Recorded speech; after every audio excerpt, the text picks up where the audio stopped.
So here we're going to talk about some notes. Please make sure that you have your notes out and you're copying these down so that you have them.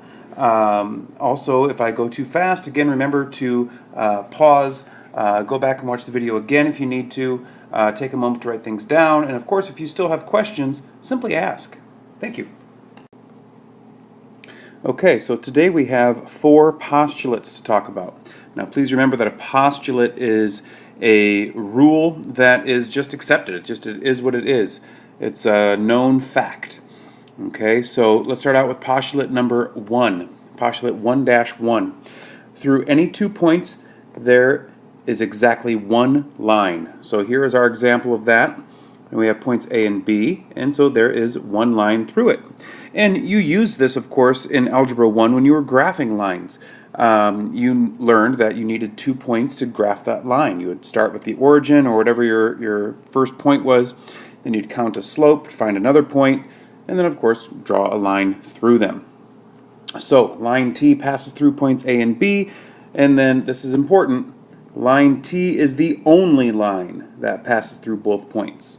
Okay, in geometry, you don't have 2 or 3, 4 different lines that go through the same 2 points. Okay, if there is 2 points, there is exactly one line that passes through them. Postulate 1-2. If 2 distinct lines intersect, then they intersect at exactly 1 point. And so distinct means 2 different. That's what distinct lines mean. If 2 distinct lines, 2 different lines intersect, then they intersect at exactly 1 point. And again, there's that key word, exactly 1 point.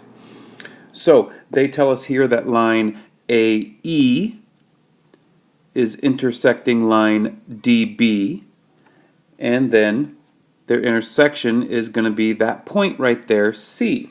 Now let's take a look at this closely for a moment. Notice that C, I don't see a dot. Okay, I don't see a dot. Well, in the case of intersections, those are indicated by the fact that the lines intersect. And so it is known here that right there at that intersection is where point C is then located. Okay, you don't necessarily have to draw the point if you're showing the point through an intersection. Because again, remember, points have no size. Points are just location only, and so we can, of course, see where that location is. Think of it like X marks the spot, right? So we know where point C is going to be then for that intersection. So if 2 distinct lines intersect, then their intersection is a point. Postulate 1-3. If 2 distinct planes intersect, then they intersect in exactly 1 line.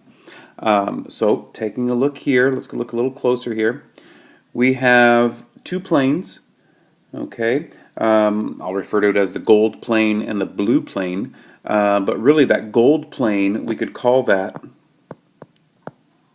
plane STW, okay, so our gold plane STW and our blue plane RTS,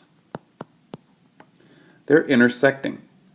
Okay, they're intersecting. So if I trace the blue plane here roughly, there it is. And if I trace and I'm doing these colors backwards, of course, I don't know why. The gold plane, I'm tracing it in blue, roughly. Their intersection, where they cross each other, is right here at this line, ST. Okay. Now, we see this postulate in play every time we open a book. Because if you think of the front cover of a book being a plane, and think of the first page of a book being another plane, those 2 planes intersect at the spine of the book, which is, of course, the line.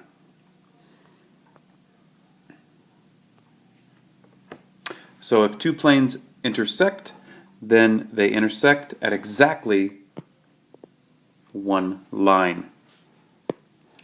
And our last postulate for today, postulate 1-4. Through any 3 non-collinear points, there is exactly 1 plane. So points Q, R, and S are non-collinear. That is a key idea. So then plane P is the only plane that contains those points. And this kind of goes back to how we name planes. Remember, we have to name planes, either we could say, like they do here, plane P, or we could name it using points on the plane. And those points have to be not in the same line, or non-collinear. And the reason this works is, think of like a tripod. If you have a camera set up on a tripod, you want that camera to be held still. Well, the same thing here. Those tripod feet form a triangle, really. That's why it's called a tripod.